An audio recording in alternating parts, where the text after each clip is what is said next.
Hey everybody, welcome back to another interview.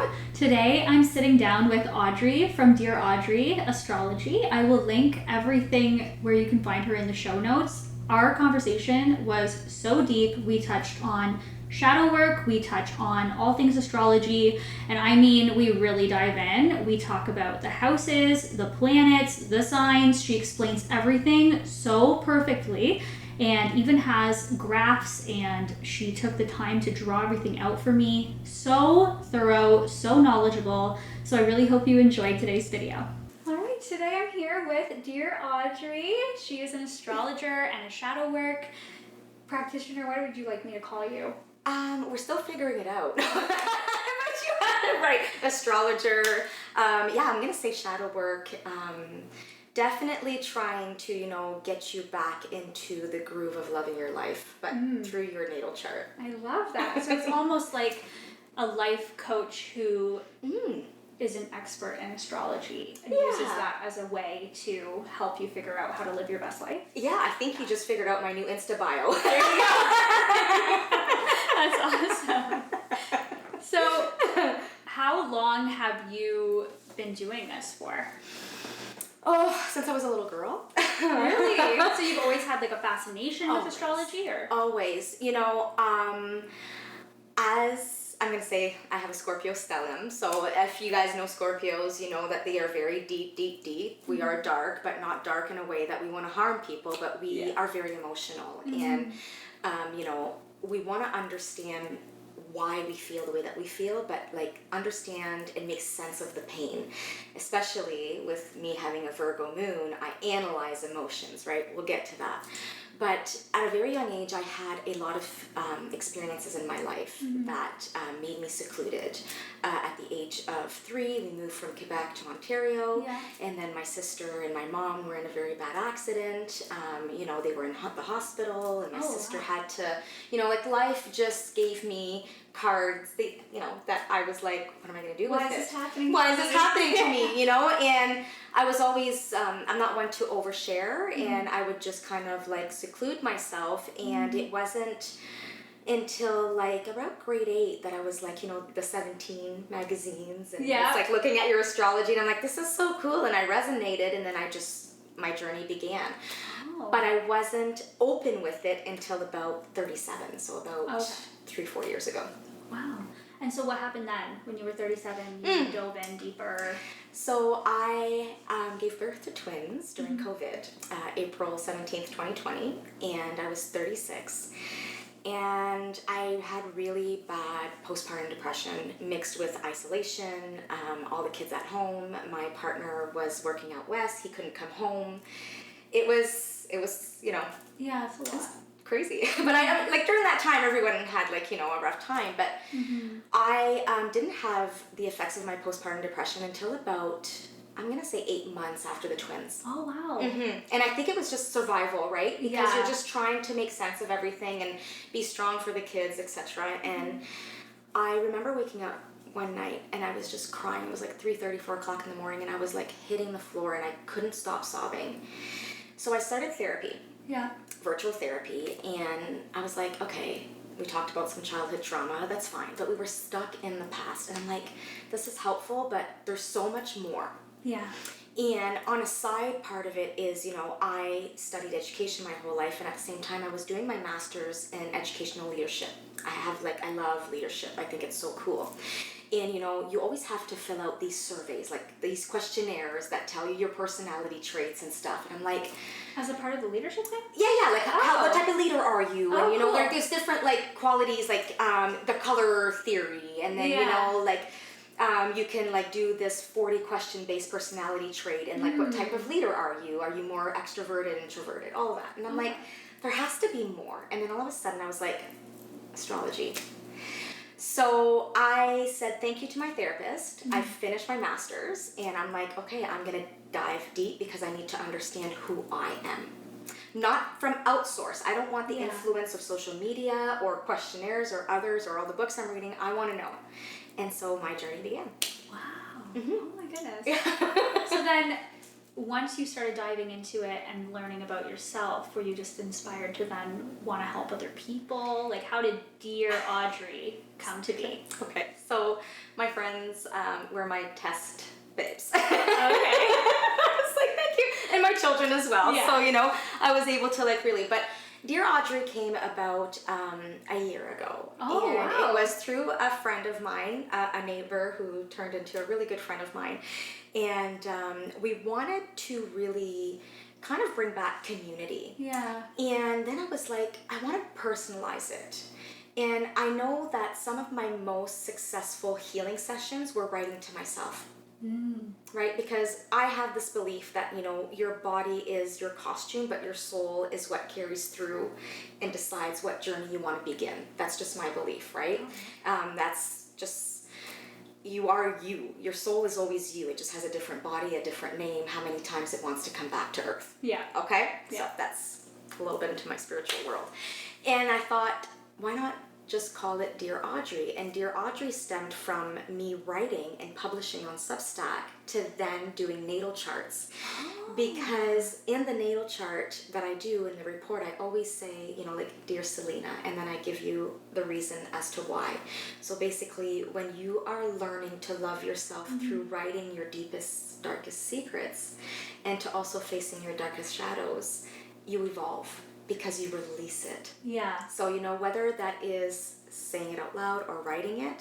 So, technically, if you want to heal, you have to, like, hey, You have to dear actually acknowledge it. I actually have done some, like, manifestation things, and one of the beliefs that I've learned along the way is what you resist persists. Oh, So, that is... there's something in your life that you're hating, but you just keep pushing it in the back burner and you don't want to face it. No. It's just going to keep coming back to bite you in the butt, right? Yes. So, Yes. Yeah. So exactly. It goes in that. So that's where it really stemmed. So that's like the shadow work aspect, is just being really honest with yourself and getting to know the deepest, darkest secret that you have inside of yourself that's maybe holding you back or... Absolutely. And not just holding you back, but the thing is, in my perception, we live in this world where perfection is in your face all the time.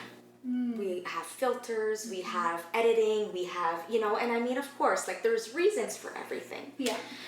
But man, if you can just be your true, authentic self, you're going to shine the way that you're meant to shine. And, that's why the Dear Audrey aspect is for you to really say, okay, I'll use myself as an example. Okay. I can be very pessimistic. I can be very negative. If I don't sleep, I'm a bear. But I used to ignore those things because I wanted to be the perfect mom. Because, I got divorced, I made mistakes, and I didn't want no one to see that. But I wanted to portray that Everything's good. Yes! Everything's working out. Yeah. I didn't just cry in the shower for 15 minutes, you know what I mean? Or like, Yeah. And I'm just like rethinking of those times. You kind of hit, and I was like, okay. So it's just really digging deep and being like, okay, so these are my negative traits, but what can I do with them? Okay, where do they come from? Their habits, their learned behavior, but you're in control of your body. So if you can see through, your natal chart, your potential, then you can change. Because astrology is just a perception of, like, it's a stamp of here are the stars, what it was when you were born, but you are in charge of what's going to come out of it. I can tell you A is the best choice for you, but you can choose B and do a zigzag, and then all of a sudden you'll come back to A. You will come back, Because you were meant to learn those, right? I know, I think that's what a lot of people do. Like, they don't want to surrender and just, like, follow the path that's being laid out for them. Boring. Trust, and you're like, no, I need to fight my way through life and that's so learn boring. the most insane lessons ever. And we're like, why am I drowning? Exactly. So I think a lot of people are probably listening to us talk about shadow work and going like, what are they even talking about? What is your shadow? So what is your shadow? So there's a lot of, in the spiritual world, I believe that there's a lot of like different definitions and perceptions, and like, some say, it's not shadow work or just love and light. And, I think what is important to say is healing is a life mission. You're always healing from something. Yeah. Right? And as you're healing from something, you're learning from a behavior that kind of showed up, that kind of sparked up. But then there's like a pattern, right? Because they're common denominators, and they show up. You could be aggressive. Maybe you can be, someone who disengages when there's too much emotions. Or what if, you are a perfectionist? Or what happens when, you're never going to fail. So you do everything in your power to show that you're not a failure. Those are shadows, in my opinion. So what you're doing is you're facing your deepest fears. You are facing what you are thinking is not something that you need to share. But the thing is that when you understand your shadow self, which usually is caused by childhood trauma. Yeah. Okay, because everything comes from childhood. You think that you have to just not show because people are going to judge you. And I mean, we're kind of coming out of that era. Pluto is in Aquarius, and we're in a community that's going to evolve, that's wanting to heal. It wants to hear the raw stories, and I think and I think in the next decade, everything's going to shift where it's like people are going to say, you know what, I'm not this. Yeah. Especially, I'm going to correlate it with Neptune that was in Pisces and is now in Aries. That delusion of like dreaminess, of perfectionist is leaving, where it's like, okay, I need to face myself. So I can move forward. I'm even noticing it on social media, especially like people want to see raw and they want to see authenticity instead of like the highlight reel that was so prominent when Instagram first came out. Everybody was just like perfectly posed and filtered and everything, and now it doesn't do very well. No, you're absolutely right. So you're that's seeing. why. It's because of the way that the planets are working. Absolutely. It's all connected. Yeah, because if you, so from 2008 to 2022, 23, 24, around there, sorry. So Pluto is the planet of death, destruction, but it kills what doesn't belong, so you can be rebirthed into the phoenix, okay? It also rules Scorpio. But it was in Capricorn, okay? And Capricorn is a sign of structure. Yeah. It is the 10th house. You need a solid foundation. It is ruled by Saturn, which is the planet of limitations, boundaries, and, rules. So from 2008 to about 2022, if you think about it, look at what was happening. You had structure, hierarchy, leadership.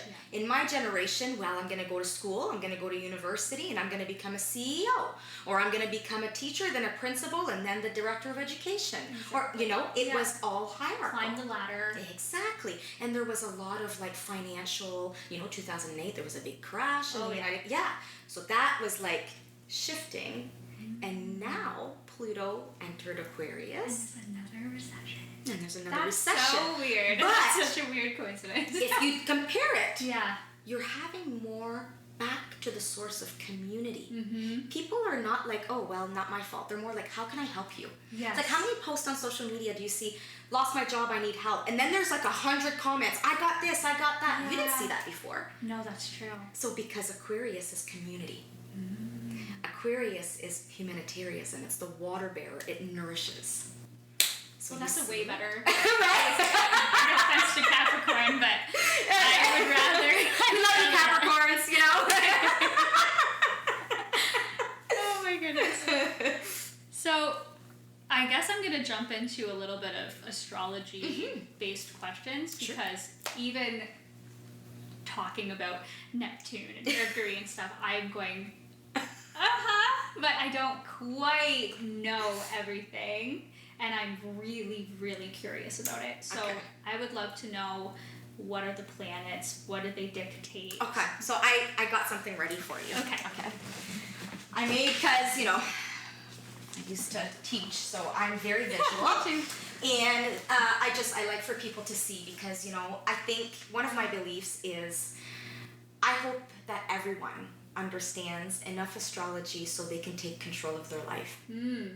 So they can really pinpoint, like, okay, I have this issue, I can correlate it to this. what type of help do I need, whichever that may be, you know? Yeah. That's one of my wishes. That's why I was like, oh, visual. Anyways. Thank you. So you have 10 planets, and some have personal planets. So the Sun, Moon, Mercury, Venus, and Mars, those are your personal planets because they define who you are as an individual. Okay. So your Sun, which is basically the symbol of a circle, it's your identity. It's the self, it's your purpose. It's where you shine the most, right? Mm-hmm. It's also a creative aspect of like how you shine and how you want to shine. Then and it also is ruled by, it rules Leo in the 5th house, and it's a fire sign. We're going to see that in the other one. Okay. Then you have the moon. The moon, everybody knows the moon is a 28-day cycle. You have the full moon. We just had a new moon in Leo. Now we're going into a 28-day cycle where you're going to have the waxing, the gibbous, back to the full moon. The moon is your emotion, but it's also your intuition because everyone has intuition. So if you understand your moon sign, you can correlate all of the elements that you need to really feel like, okay, sometimes some people feel intuition here. They think it's anxiety, but it's not. Or it can be their stomach. Mm-hmm. It can also be a nervous tick. You know, people who do this. Yeah. Okay? It means that they're not feeling They're not, exactly. safe or... That's right. So you have to listen to your body. Okay. It is ruled by Cancer, which rules the 4th house, and it is a water sign. It is correlated to water. Okay. Mercury, here's a little sign. Mercury, we are in a Mercury retrograde, so if we make mistakes, I'm very sorry. I'm gonna blame it on Mercury retrograde.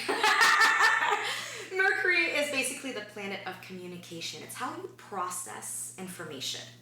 But it's also like the way that you speak. Some like Gemini Mercuries, they will speak with their hands, okay?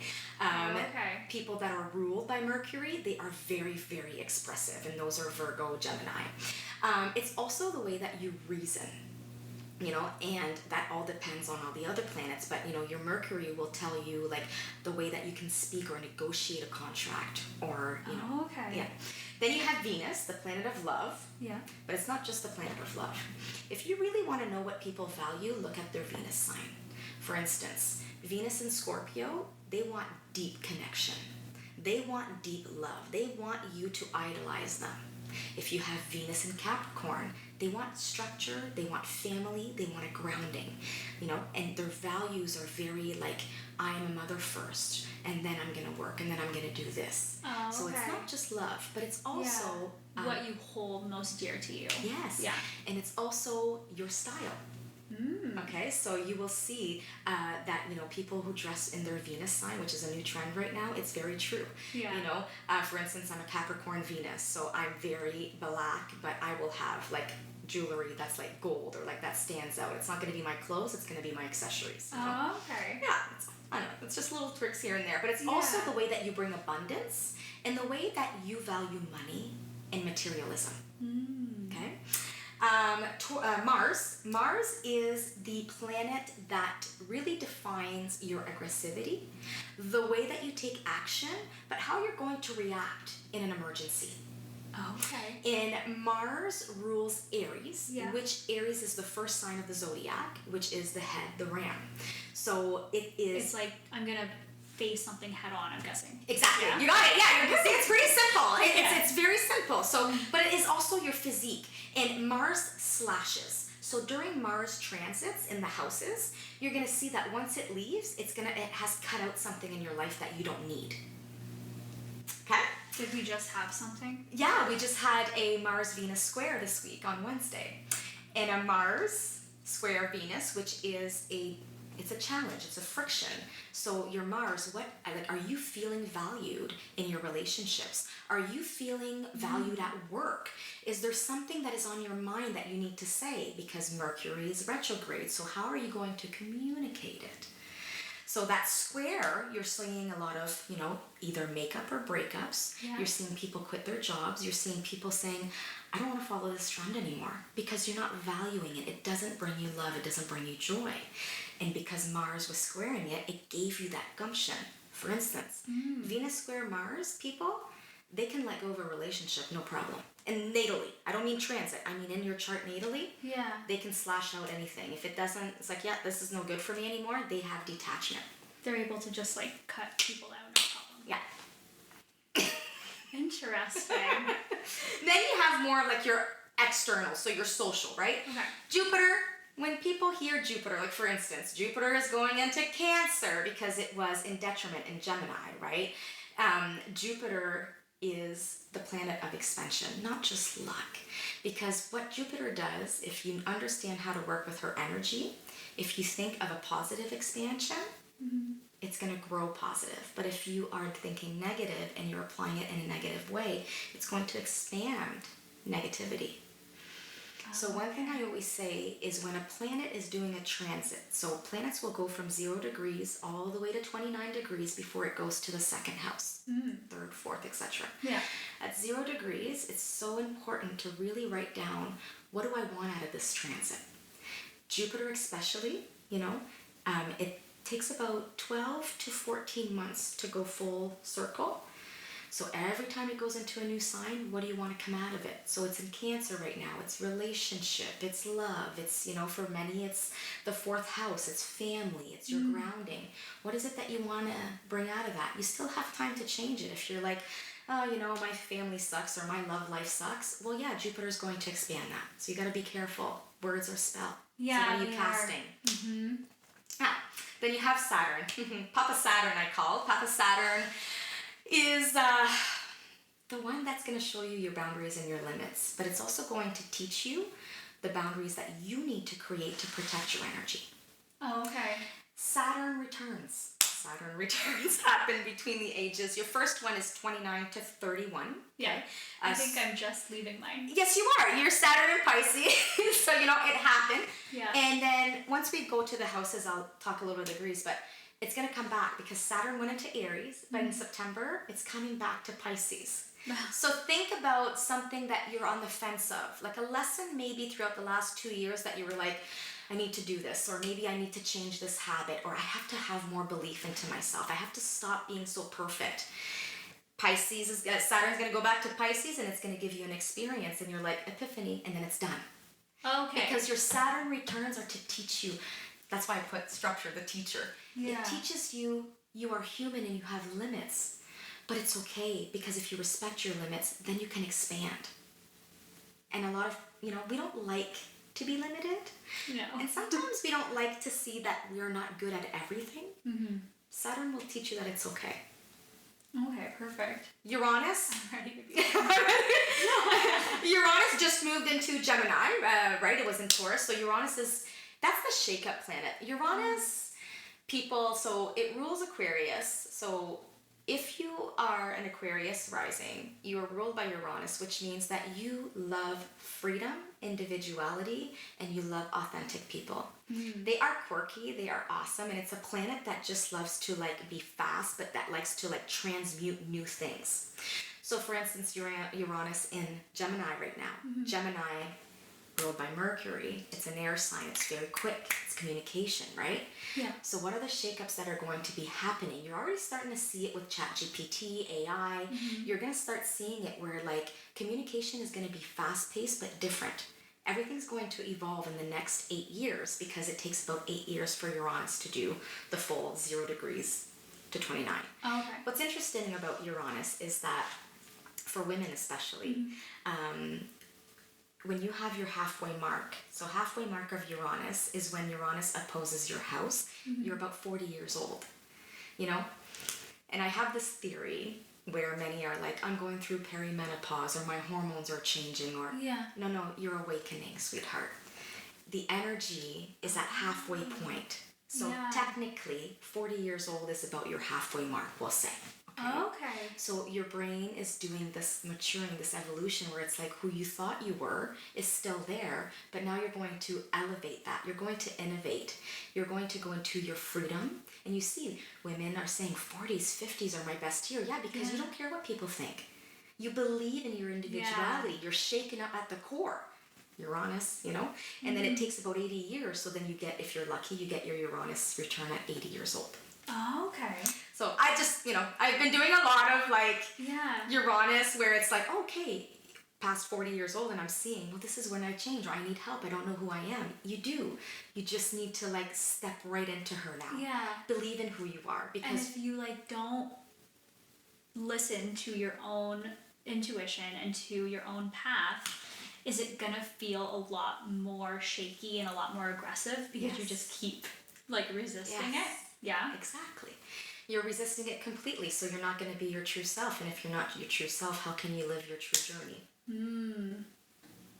Don't live for other people, live for you. And talking about dream, we then end with Neptune. Neptune rules the 12th house, the psychic abilities, the underworld of your mind, the subconscious. It's dreamy. It's very dreamy. It's very illusion, right? For instance, Neptune was in Pisces for 8 years. It's just going into Aries. It will go back into Pisces. So think in the last 8 years, as Neptune was hitting that 28, 29 aretic degree, which means it's ending its phase, many scandals came up. Yeah. We're talking about Hollywood. Yeah. Right? Yeah. So think about, oh, I thought this person was amazing. And then you're like, oh my gosh. That was an illusion. That's right. Oh, so, you know, goodness. so sometimes Neptune in your own personal chart where you're like, I really believe this. And then all of a sudden you're waking up. Well, it's because Neptune is transiting, or it's like waking you up to the realities or the truth. You know, so it's beautiful when it comes to creative endeavors. Yeah. Absolutely, because you can write, you can do theater, but when it comes to really like teach you something and then the veil falls off, it can be very like very heartbreaking. Yeah. And then, you know, and what I did here is, you know, many will say like, well, here I can go here. So that's the planets. Okay. Did you have any more questions about it? I think it might get explained in here. That's why I was switching. I'm wondering how do you know which planet rules which sign and all of that? And it looks like this is going to give me. Okay, so I'm hoping this is going to help. I hope I didn't lose anybody. So I'm not a drawer, but that's basically your natal chart, right? And you have 12 29-degree slices, okay? Technically, you have 6 because they come in pairs. Okay? I'll explain. Okay. So 1, 2, 3, 4, 5, 6. Those are your first 6 houses. The first house is ruled by Aries. It is a cardinal sign and it is a fire sign. The planet that rules the first house is Mars. The second house is Taurus. It's a fixed sign, earth sign. It rules Venus. Gemini is the third, etc. Cancer, Leo, Virgo, Libra, Scorpio, Sagittarius, Capricorn, Aquarius, Pisces. Some people are born with this chart. It means that you could be a Sagittarius sun, but your rising, which is the line of where when you're born, the rising at, could be Aries. So technically, when you're looking at horoscopes, okay, you're thinking your sun sign. It's your rising sign because it is the first sign that begins your natal chart. So this is who you're trying to become. So your embody. rising is more important than your sun, you would say? Absolutely. Absolutely. 100%. When you look at horoscopes, always look at your rising sign. That's why it's very important. How do you know your natal chart? You just need your birth date, your place of birth, and your time of birth. Yeah. You can literally go, I use Astrology. You go in, and it will give you a wheel like this, and the first house is the house of self. It's who you are. It's who you're... It's your purpose. It's you kind of hide that person because when I see you, I see, okay, she's a Taurus sun. Yeah. But deep inside, you really are a Leo rising because of the things that you do. You know, you are creative. You are very present. You are a singer. You are, you know.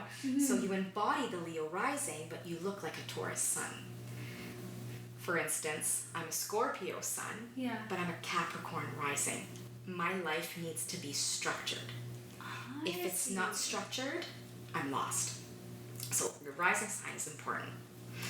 When you go to your second, which is ruled by Taurus, that's the value. This is how you make money. What you value in life, how you make money, your material world. Okay? Your third house is your house of communication, but it's also your siblings. How you connect with your siblings, your cousins, your day-to-day life. Your not your habits, but like, you know, your like interactions. Your interactions, but also like your daily schedule. You know, and how like you just live your life day to day. Your fourth house, this is ruled by the moon and Cancer. This house is your family lineage. So if you really want to know your ancestral roots, dig into your fourth house. Okay. Okay? So, for instance, I have a fourth house in, now I'm having a black Capricorn, Aquarius. Oh my goodness, it's just because I'm nervous. Capricorn, Aquarius, Pisces, Aries. I have an Aries fourth house. Sorry, guys. So my Aries is very independent. Aries is very driven. It's very strict. It's very, you obey the rules. My mother, I love her to pieces, but, I had to be very independent at a very young age. Yeah. Not because of the situation, but that was just how my mom was. And she was very, head-driven, where it's you could eat off the floor. This is dirty for her. But that's okay. That's who she was. But your fourth house is also, the lineage of your family in terms of, how you grew up. I grew up with very headstrong individuals who were never afraid to share their opinion. Yeah. So it was very interesting growing up because everyone had something to say, but no one made sense because they were too...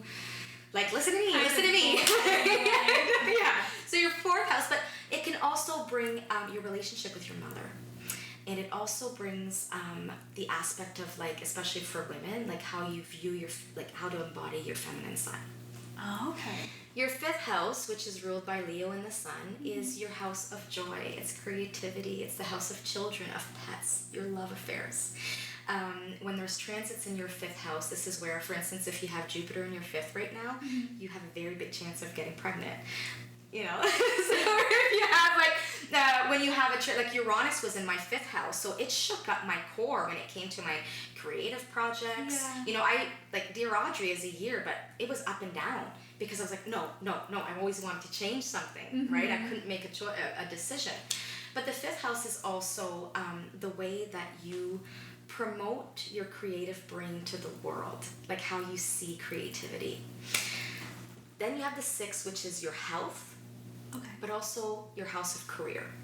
So the reason why I say the first six, this is how you build your life. You build your life with yourself, with your values, how you communicate, how you connect to your grounding, your ancestral, your family, to what makes you happy, what helps you love. What do you love? Children? Do you love pets? How's your health and what type of career do you want?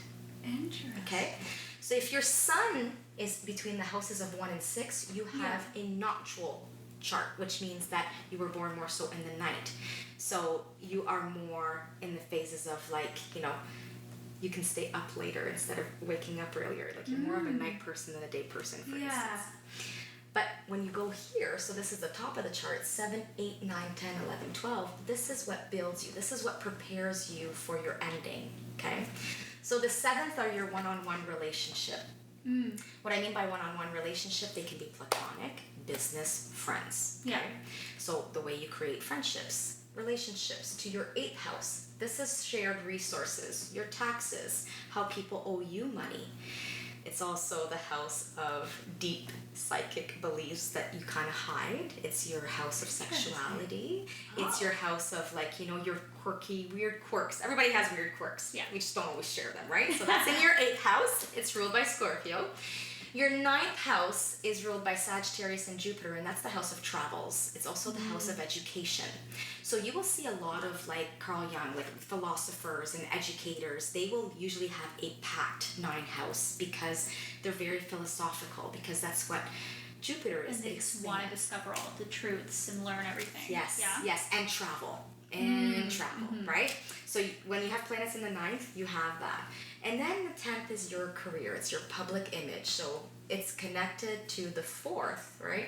So your 10th, you are prepping yourself for here, right? So everything that you're going through is to prep you for your public image.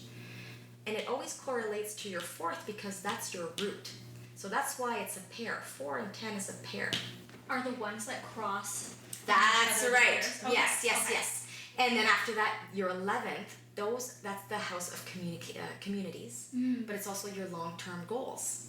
Because see, once you understand relationship, you understand your psyche, you've built education, knowledge, you've traveled, and you're now transforming it into your public image as your job. Well, what kind of community do you want to build? right? So this is where it's ruled by Aquarius, Uranus, that's where humanitarianism, right? Yeah. We're going into the age of Aquarius. Pluto is in Aquarius. We're seeing more community gathering. Yeah. And this is the house of ending. Doesn't mean death. What it means is like how you basically Like close your ending a mind. cycle? Ending a cycle. Okay. So you are, you know, this is your psyche. This is your dream. This is your... If you believe in psychics, if you believe in astrologers, if you believe... They will have stelliums here. They will have a packed planet. Because they have abilities to, you know, communicate through dreams, or they will have abilities to really expand and have that knowledge in the spiritual world. I hope I explained it. There's just so much to say, you know what I mean? But I was like, how simple a fly, right? Yeah, which is really helpful. Like seeing it and then knowing that it connects this way makes a lot of sense. And then they actually do correlate with each other when you listen back. So your first house goes in front of your seventh house. That's the relationship with yourself. Your seventh house is relationship with others. Okay. Second and eighth, your values, how you make money, how other people value you, how other people owe you money, how they pay you. Third house, communicate, right? Third house is communication, connected to the ninth house of education. Okay. Fourth, family. 10th, your public image. Fifth is your creativity. It's yourself. It's your love affairs. It's your the home that you build to the community that you build. 6 and 12. 6 is your physical health. Your 12th is your mental health. So you see, so that's why you pair them up. Oh my goodness. It's a lot to... Sometimes I just kind of have these mind blown moments where I just kind of end up speechless because it's a lot. Yeah, and that's why, you know, I always say, like, when someone's like, I don't believe in astrology, that's fine, but you can't tell me. It's maybe because they're just reading these, like, little, how is your day going to go, horoscope things. But yes, there's so much more. Yeah. And that's why I'm so grateful that you came today, because, you know, it's just to show, like, hey, this is just a picture, you know? And then we can go deeper where, you know, you have the 4 elements, you know, where if you have, like, cardinal, so they're all grouped into 3. So cardinal signs, fixed signs, mutable signs. You will hear that a lot on social media. Yeah, I like, literally have no idea what it means at all. So this is good. So your cardinal signs, that's Aries, and again, it crosses Aries, Libra, Cancer, Capricorn. Okay. And if you have a lot of planets in those signs, you're an initiator. Like, you're a go-getter. Let's go. We're going to get this done. You don't just sit and wait. Okay? Then you have your fixed signs. Your fixed signs is Aquarius, Leo, Scorpio, Taurus. And fixed are centered, and what they are is stubborn. And if you have a little bit more, too much fixed, that's what happens. You're stubborn, and then you limit yourself to living a fulfilling life because you're so fixed, you're so stubborn. Like, you have to just make sure you have a plan for everything, right? I see. Whereas mutable signs, which is Pisces, Virgo, Gemini, and Sagittarius? Sagittarius, thank you. That is you adapt and overcome. But what can happen is that you're too chill. Right? It's like malleable, right? Like, you know, so if you have too much of the mutable signs, then you're like, just, you know, let's just ride the waves and not accomplish anything, right? Exactly. It's okay. Or like, I'm going to be 5 hours late. It's okay. Or like not loving where you are in your career and being like, well, this is just the way it is. I have to deal with it. There you go. But then you have the elements that you have to add in there, right? Yeah. So your fire, fire rules the sun, Mars, and Jupiter. And what that does, it gives you the energy that you need to move forward, right? It's a fire starter. It's very simple, right? Yeah. Like, put a fire under your, you know, and then get going, right? How many times have I heard that, right? And your fire signs, you know, you have all from all 3, right? So you have Aries, that's fire. Yeah. You have Sagittarius is fire, as well as Leo.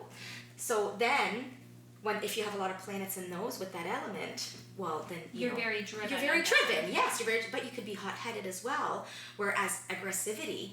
And even if you you fly off the handle too quick. Absolutely. Okay. Absolutely. And boys that have a lot of planet placements in a fire sign tend to have higher testosterone levels. Interesting.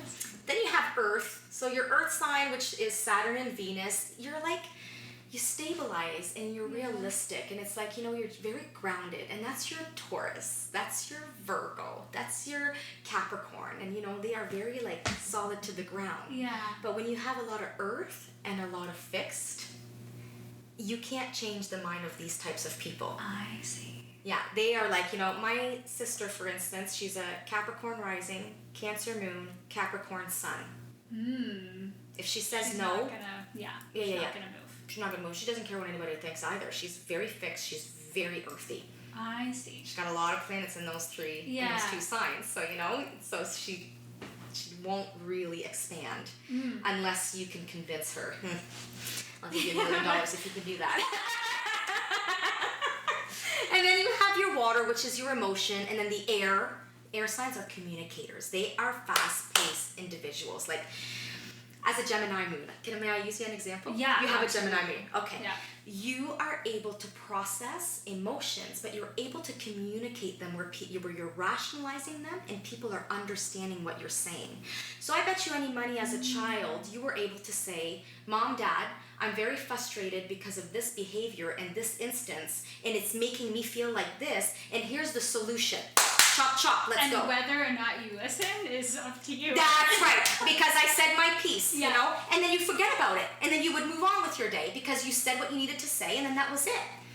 Because it's fast-paced, it's communicate. I communicate. Why can't, maybe you get frustrated with people who don't understand, who can't rationalize emotions. So for instance, if you were in a fight with someone who has a water moon, that could be Scorpio, Cancer, Pisces, it's going to go in a way where you're going to basically walk out, or you're going to hurt the other person because you're like, why can't you understand? And then it becomes kind of construed in like an aggressive way. Exactly. Which, as I'm a Virgo moon, so I'm early. I got to analyze. Virgo is ruled by Mercury. It analyzes. So I'm like, well, why are you feeling like that? I don't understand. Because of this. Yeah, but why? And I'm like, I know why you are, so figure it out. Okay. I gotta go now, bye. So you see the interactions, right? Yeah. And that's just by understanding someone's moon sign. Wow. Yeah.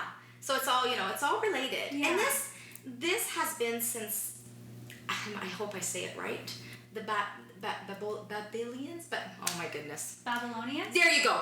Okay, this here, what I'm explaining to you, you can see it from the beginning of time. You can see it in all sorts of types of religion. You can see it in all sorts of spiritual, it's really related to basically, if you think about the new year technically for me begins during spring equinox. I was going to say, when you said there's like a cycle of 12 to 14 months, is that your personal new year? Yeah, that's my personal new year. I mean, like if you practice, whether it's paganism or whether you practice your own, you follow the astrological calendar. Therefore, the Gregorian calendar will tell you that January 1st is the beginning of the new year. Meanwhile, some people don't feel motivated in January because it's winter. It's winter. It's dark. You're supposed to be hibernating. I don't want to go outside in a mini skirt drinking at 3 a.m. freezing, right? I don't do that anymore because I'm old now, but... I don't either. But there was a time, So basically, and if you think spring equinox, well, what else is spring equinox? Oh, wait a second, it's Easter. Yeah.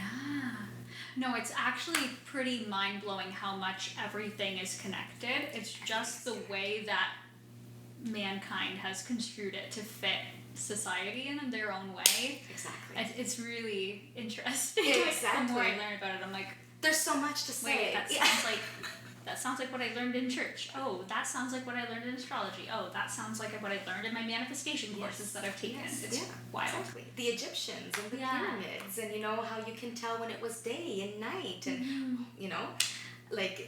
it's mind blowing. But it's mind blowing. That's for another time.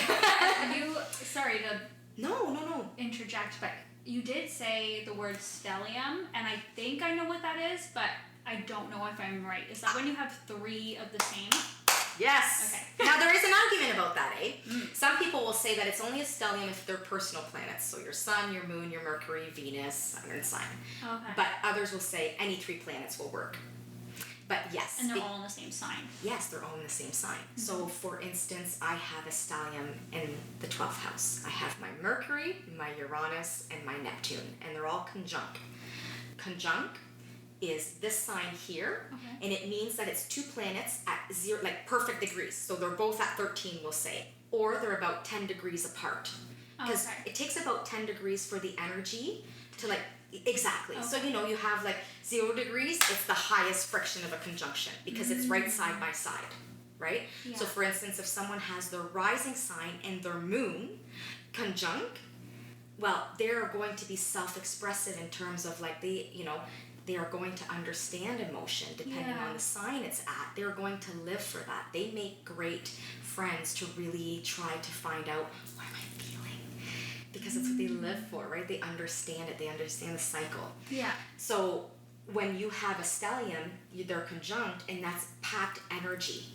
So let's say you have, I'll just use myself as like my Neptune, my Mercury, and my Uranus in my 12th. There is some illusion, there is some dreaminess of the way that I communicate the underworld, we'll say, right? But I always say things that shake people up. Yeah. But the thing is, because of my conjunction, right, that Neptune conjunct Mercury, I say too many words. Therefore, some people could be very confused. Okay, yeah. Where they're like, you know, if I get lost because they might not understand fully what words you're using. Exactly. For instance, let's say Daryl is my partner, and we'll have a disagreement. For years, it was like back and forth, and he's like, write it down. And I would write it down, and he's like, why couldn't you say that? You don't need to say the in-between, just say A, B, and C. So I'm going to be 41, I'm still practicing A, B, and C, because I tend to just, keeping it concise is harder because you want to take all of the routes to get there. That's right. I feel like I'm the same way. So yeah, that could be like an example of stelliums, right? Yeah. And then what is trine? Okay, so a trine. So what I did is, one thing that I wanted people to understand is like, besides your horoscope, when you're looking at a chart, you have a complete, you have these signs here, and you have lines everywhere in the middle. And what happens is that they are aspects, and aspects happened in your natal chart. It's a snapshot of your chart when you were born, but then there's transits, planets move. Yeah. So it will conjunct, it will trine, opposition, sextile, and square. So we already talked about the conjunction, right? So it's the strongest, most powerful focal point. You see them really in stelliums. And it has to be 2 planets or more for all of these. A trine, this is the sign, so it's a triangle. Okay. We're talking about 120 degrees of 2 planets. And then the variety of the energy is between 9 degrees, okay, 1 to 9. These are most harmonious, they're most favorable, they're advantage and they're at ease. So like, let's say your sun trines Venus, you self-express beauty. Like you have this aesthetic talent to just show beauty into the world. Naturally, it comes to you naturally because that's where you feel the most comfort with. Yeah. Right? Then you have opposition. Today, we have an opposition. So oppositions are 180. So for instance, the sun is at 2 degree Leo. Aquarius, which is the opposite sign, is where Pluto is at 2 degrees. So it's that duality. Right now we are like, Leo is the sun. It's egotistical at times and it's overconfident. If you have a Leo friend, they're like, hey, look at me. Leo suns especially. My partner's a Leo sun, and I'm always like, oh my God, I call him Leo because he's like, Anyways, but they're just full of life because they are ruled by the sun. So it's like, it's not that they're overbearing, but they are ego-driven at times. Yeah. And now we have Leo, Aquarius, Pluto that wants to destruct that. So you're talking about power struggles. So today, people could be facing power struggle within themselves or within their community because, like I said, Aquarius is community, right? So it doesn't matter really, it does matter which house is it in, but that is when you're going really more in depth of understanding you. But as it transit, as a collective, today could be a day where you're going to see dualities and power struggles and, maybe negative self-talk. Or maybe it's like, I'm tired. Yeah. And I still have a million things to do. Right? So those are opposition. They strain you and they challenge you, but it's for your own benefit. So if today something comes up, then you can be like, My mom wasn't trying to be mean. She was just trying to help me grow. Okay, basic example I can use. You know what I mean? Yeah. But it can be something at work where you're like, why wasn't this project working? Like, I thought I did everything right. And then, you know, your boss was like, this is not good enough, or I need you to put something else in it, or like, I need more information. And you're like, no, I know what I'm doing. Well, if you just kind of like sit back a little bit and take a deep breath, you're going to know that this power struggle. That's your ego that's being like, no, why are you attacking me? Exactly. It's straining, it's challenging, but it's for you to grow.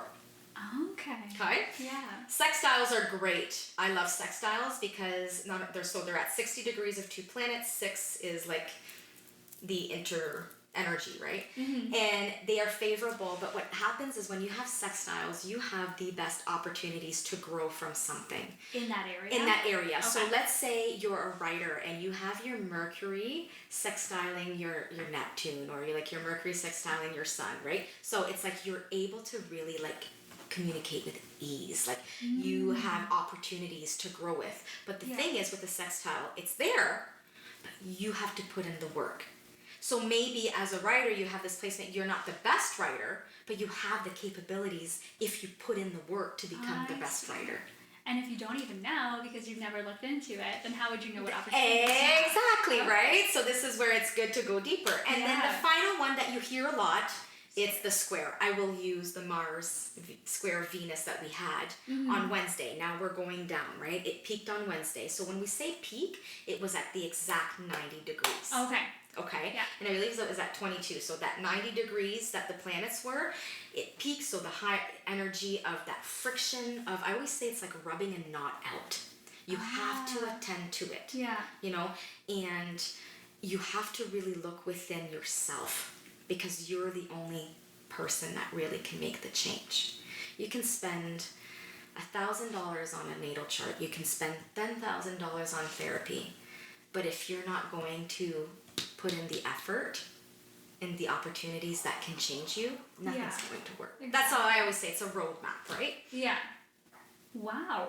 It's like, it almost is like it's the code to your life and it just tells you everything you need to know. Absolutely it is. Absolutely. It's really a way for you to know who you are. Yeah. With no other influences. Yeah, and it's not there to like judge or anything. It's just like, here you go. This is who you are. You wanted to know?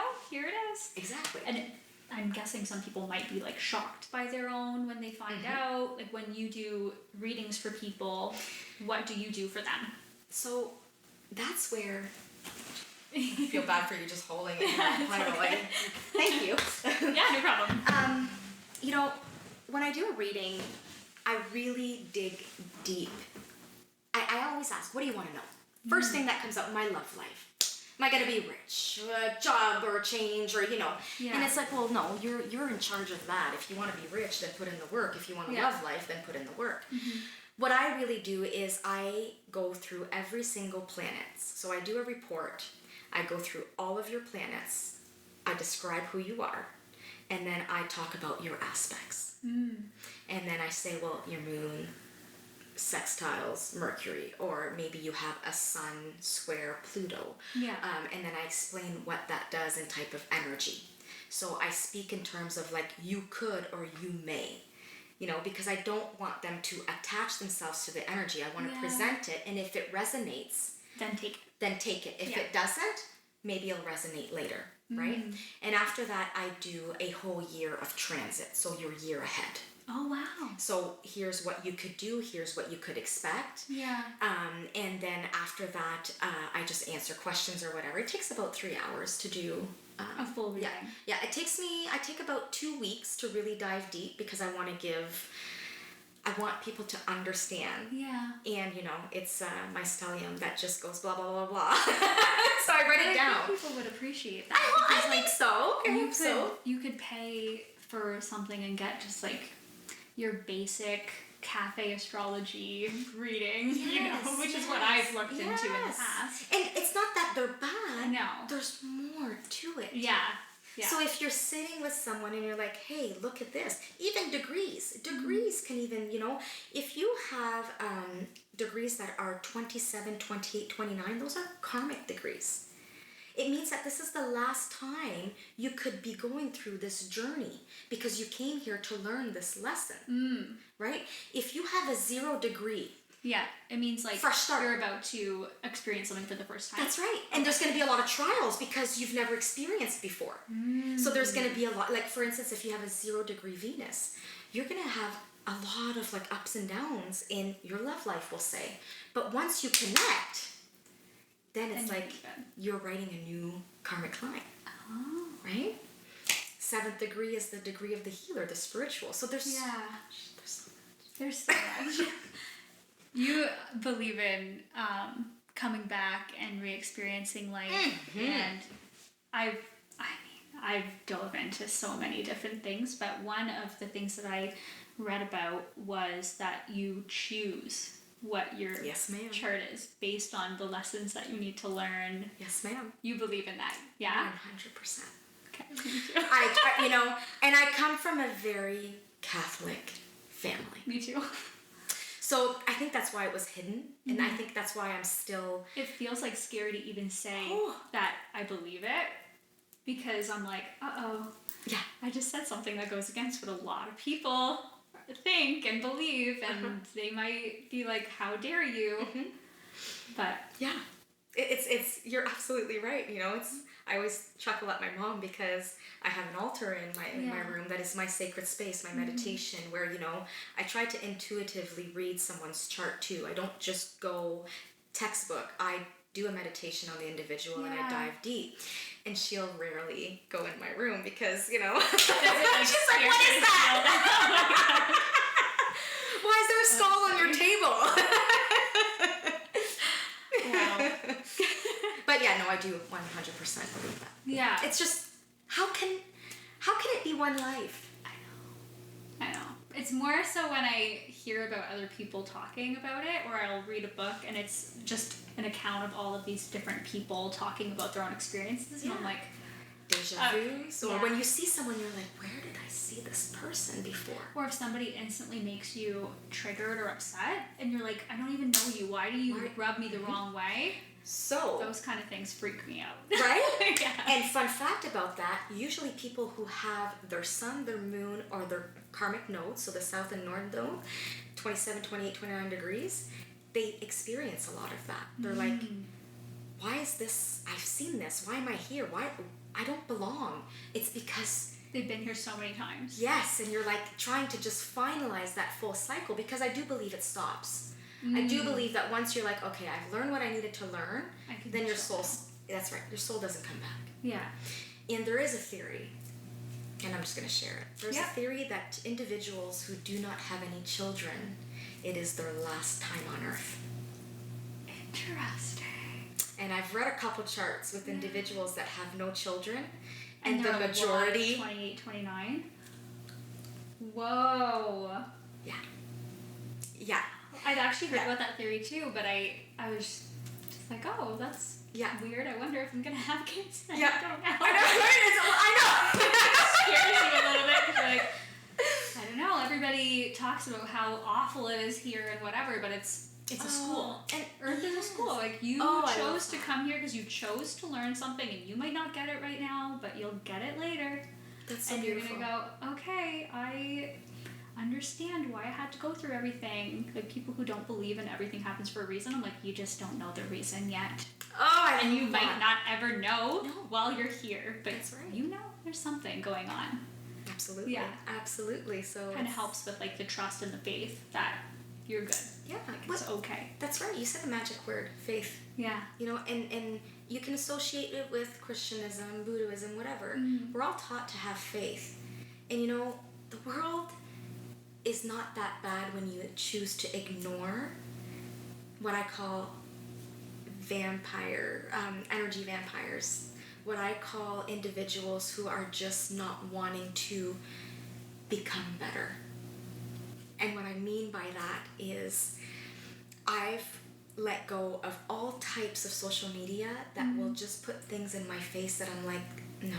It's I don't like divisiveness, boxing in, check mark, all of that. Yeah. I don't want nothing to do with it. And some people will judge, and because I always say, I see you, I don't see you as a white female. I see you as Selena. You have a soul. Yeah. And you have a purpose. And I want to know about your purpose. This is a costume. Yeah. And many will be like, oh, I don't like that. Well, that's who I am. Mm-hmm. That's it. Because I there's something that. deeper. And this is just a mirage. Yeah. I want to know. I'm looking at your heart. Mm. I'm looking at what's inside.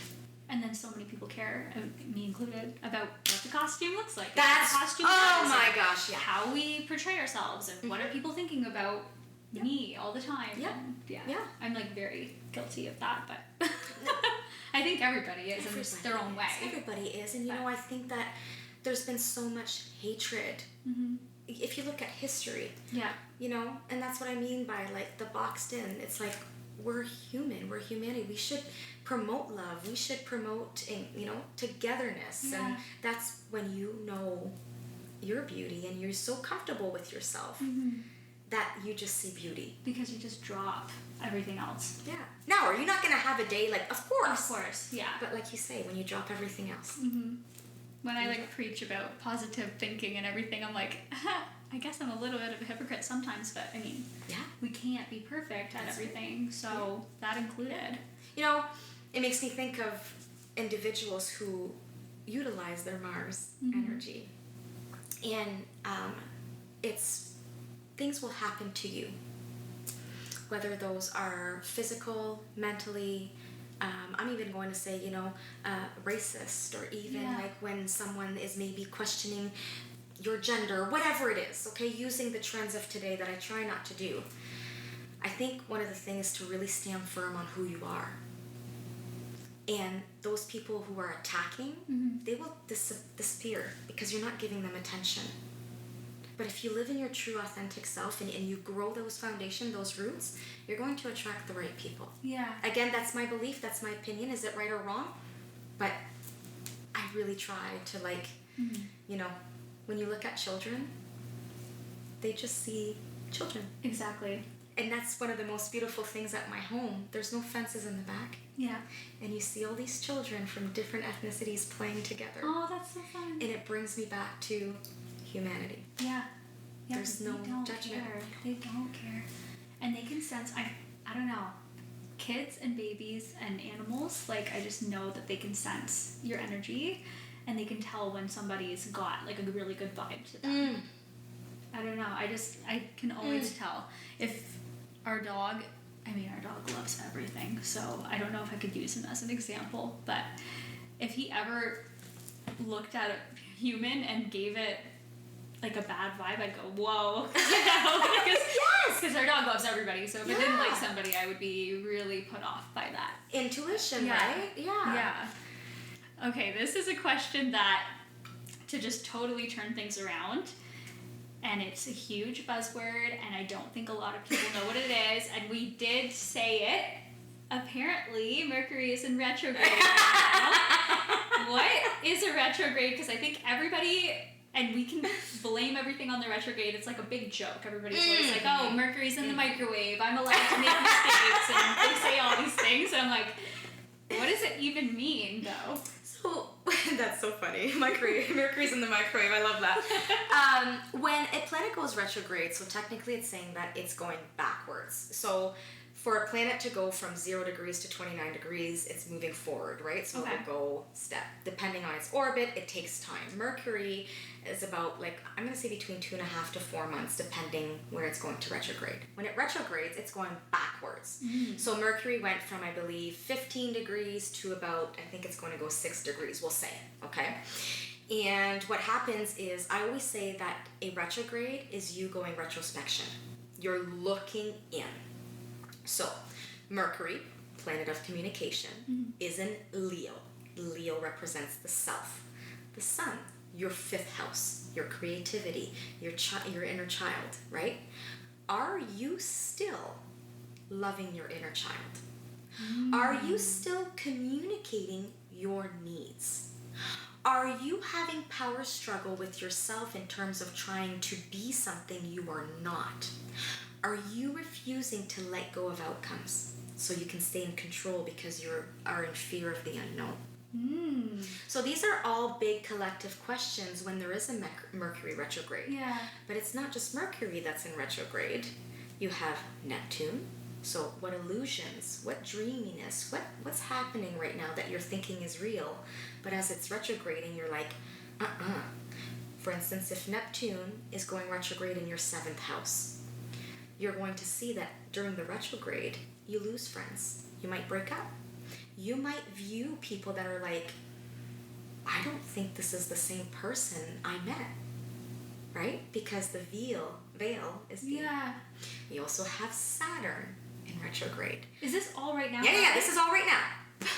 Okay, so that's why when you're seeing people, they're like, that's how I feel a lot. I just feel like, what's happening? Okay, there's a lot of retrograde energy. Oh. So Saturn is in Aries right now. It's going to retrograde right back into Pisces. There's so much I want to say. Okay. It's teaching you, like, because Aries self, your limitations, but at the same time, it's your drive. Like, I want to do this. But now it's saying, hey, okay, you want to do this. You want to do something are feeling less motivated. That's and can't right. figure out why. But could be that it's not a lack of motivation. It could be just the energy saying, do you really want to? So think about it. You're like, I want to go to Greece. But all of a sudden, you booked your flight and everything's going wrong. Have you ever heard of the burnt toast theory? Yes. Okay? When planets are going retrograde, it's like the astrology burnt toast theory. It's stopping you from probably doing something that you're going to later regret. That's why Mercury retrograde is one of the biggest jokes, or Mercury, because it does rule communication. So it's easy to say the wrong thing. Mm-hmm. It's easy to interpret someone's words, and you're like, what? And then, you have fights, you have miscommunication. Your technology glitches because it also rules technology, right? Yeah. You sent that email, you thought you sent it, but the whatever it's called, the Wi-Fi, you didn't see that it went down, so your email was never sent. Traffic, when there's a Mercury retrograde, leave an hour earlier. You might go to the wrong place, or you might not, your car might have a tire that all those things. And I know, I got a flat tire last week. I went to the wrong house today coming here. Like, what is going on? Yeah. It makes sense now. Yeah, so it's all that energy, Wow. And now you also have Pluto retrograding. But that's, Pluto always, all these planets do retrograde. Yeah. Mercury as well. Ones that really don't are Mars and Venus. Now, okay, let me bring you back to January when Mars was retrograding. Okay, December to about, I believe, February. People were depleted. Yeah. People were exhausted. People were just fighting amongst themselves, and it was in Cancer, which is a water sign. You have Mars, a fire sign. It's in detriment because you can just see the water extinguishing that drive, and Venus. When Venus retrogrades, that's not fun. Back in 2023, there was a Venus retrograde, and I've never seen so many breakups, friendships failing, careers ending, just, but it's like to make things better.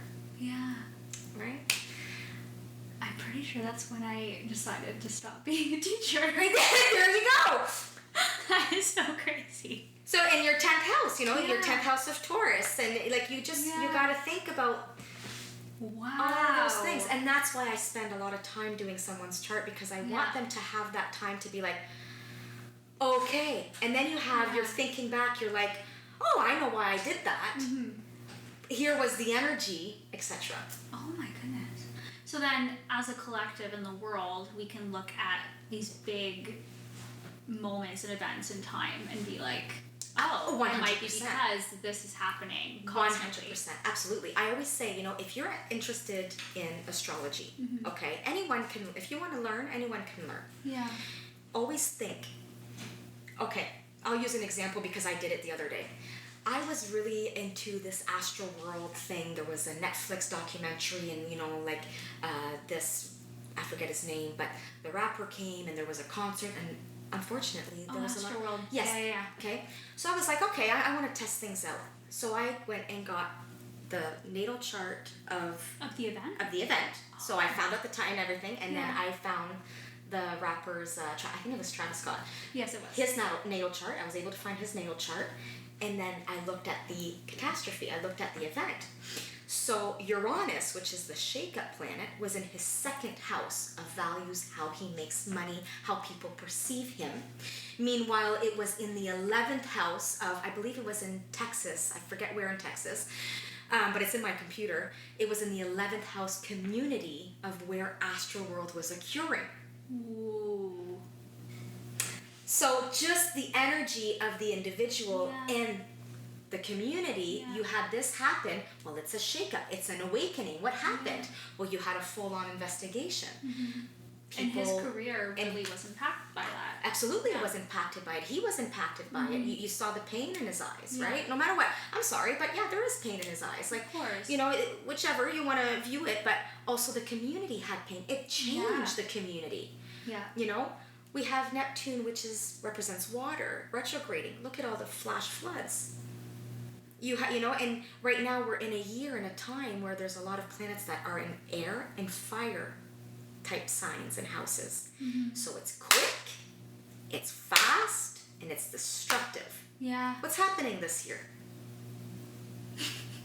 Yeah. I don't even want to go into it. No. I tried to avoid all those things. You know what I mean? I shared a little bit, but anyways, I hope I haven't offended anyone. That's not like, but it just, there's so much. I know. There's a lot. And then I always just go, well, hopefully this is just like a cycle and everything's going to be okay. right. And I try to just, Exactly. you know, you don't want to completely ignore stuff and be just like this ignorant person who claims that they're above that, because that's just, there's no empathy there either. So there's a balance though, because if you're too involved, you're just going to be a mess. Exactly. And that's one thing when you're really digging into and you're wanting to understand, because I mean, astrology, you are, in my opinion, there are many wonderful experts. I follow, you know, Chani, Evan Nathaniel. They are great astrologers that I do love. I have a couple friends that do astrology and we talk and, you know, but you're always learning and you make mistakes. Yeah. You think, oh, okay, oh, no, I didn't have that right.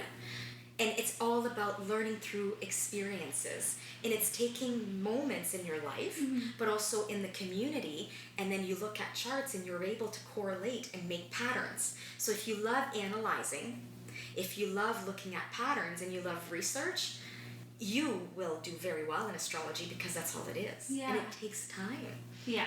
It takes time. I'm still perfecting my craft. And it's, you know, just by doing that. Exactly. Oh my goodness. Yeah, I don't know if I could ever do it. That's why I love that I just talk to everybody and figure out what's going on instead of trying to figure it out myself. Now, what are some of the offers that you have? So some of the offers that I have is clearly like, you know, I have 3 different types of charts that I can do. Some people just want to know more about their big 3s, which is their sun, their moon, and their rising. Yeah. And they just kind of want to correlate it with the transits that are happening. And then I'll do like one where it's just just 1 hour. So I'll do as much as you want, but I will only present it to you in an hour. And then I have my full-on 30-page report, 3-hour session of just not only who you, like, to give you the picture of your natal chart, but also the transits in the year ahead. Oh, okay. And then some are like, no, I just want to kind of know like my month ahead. So I offer what is called a lunar monthly newsletter that is geared towards you. So what I do is basically I'm like, okay, so here's the month of August. Expect this. There's going to be a full moon here. It's going to affect your 10th house and this sign and that sign, and I talk to you about the aspects of it. Oh, okay. Just remember, by September 1st, Saturn will go back into Pisces. Here's how it's going to affect you. And I either do like an audio or I do like a report. Some people like to hear it. Some people like to read it. Yeah. And then they are able to schedule their month with that. Like, oh, maybe this day I should kind of like lay low, or shouldn't travel on that day. Or like, you know, people use it a lot for like career changes, even like setting dates for their weddings or like trips, and, you know, just to kind of make sure that the energy is good. Yeah. Oh, very cool. So then they just like subscribe to that, basically. Yeah, basically they just subscribe to it. And like many, you know, they learn at the same time, because I don't want it to be where it's like one day you're going to be like, I don't need you anymore, and that's okay. That means I did my job. You learned enough that you can do it on your own. Which is the best. Yeah, you don't want people to feel like dependent on you, because then you're not actually helping. Exactly. You're just trying to exploit exactly. in a way. Yeah. And take advantage of them. And then I'm going to be shifting more into a what we call more like astral-psychology. And then there's a couple things that are going to be coming up on my Insta there. I just got to finalize some things. But yeah, so a couple more things that I'm going to be switching up about. So where can people find you? I'm on Insta, so as Dear Audrey _astrology. So I do mostly content that is collective, and I also have my Substack that's in my Insta, so that's where I write. And I started TikTok. Good. I was going to ask you if you did, because I think you would do really well on there. Thank you. I did. It's starting slowly. I'm a little bit intimidated because I always fear just putting myself out there. Like today, you can see I'm like, but it's because I want to jump out of that, right? Yeah. I want to be like, just go for it, and like, this is me. You'll like it, you're not, move on, whatever, right? So so I started TikTok, and that's it. I do have a group on Facebook that I do share with my friend Ricky, and it's called Rejuvenating Pathways, but it's not going to be Rejuvenating Pathways because we have a new name and a new thing that's going to be coming out. So it's like a stay tuned. Yes, it's a stay tuned. Watching. Yes, so this is where I work with my friend Ricky, who's an intuitive coach. And we are building a masterclass on metaphysical aspects of astrology and intuition, and also boxes and some, community group, because I want to give back to my community. Yeah. I want to just be able to say like, hey, and we're trying to keep it at a cost that is very low. Yeah. Because I believe that everyone should have, access. Yeah. Like sometimes I will do it like, is it bartering? Like I'll do this for you if you do that for me. Yeah. Okay. Yeah. Or like exchange of service. Yeah. Sometimes people will call me and be like, listen, I need help and I want my chart done. I only have like this much. Okay. Wow. Because yeah. No, that's such a good thing. That's such a good thing. You don't have to justify that at all. Yeah, you want to help people. That's all. That's like the most important part. That's right. That's my expansion, just helping others. Yeah. Oh my gosh. Thank you so much for sitting down and explaining everything to me. Like, you're so good at breaking it down and making it simple for me to understand. Yeah. Oh no, I'm completely on this. Okay, good. We're good. My mind is blown open, but other than that, you did. Yay! You did an excellent job. Thank you so much for being here. And thank you, Selena. And I really love what you're doing. We need more of it. You're bringing people that are authentic, that are raw. You're sharing experiences and encouraging others to live life. Yeah. And I think that's a true Taurus sun, ruled by Venus. Leo rising. It was a pleasure.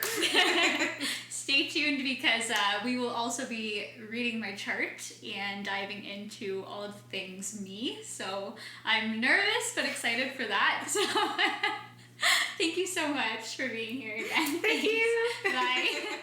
Thanks again so much, Audrey, for sitting down with me today. I loved that interview so much. I learned so much that I honestly feel like I'm going to have to start reading up on this and getting into it more.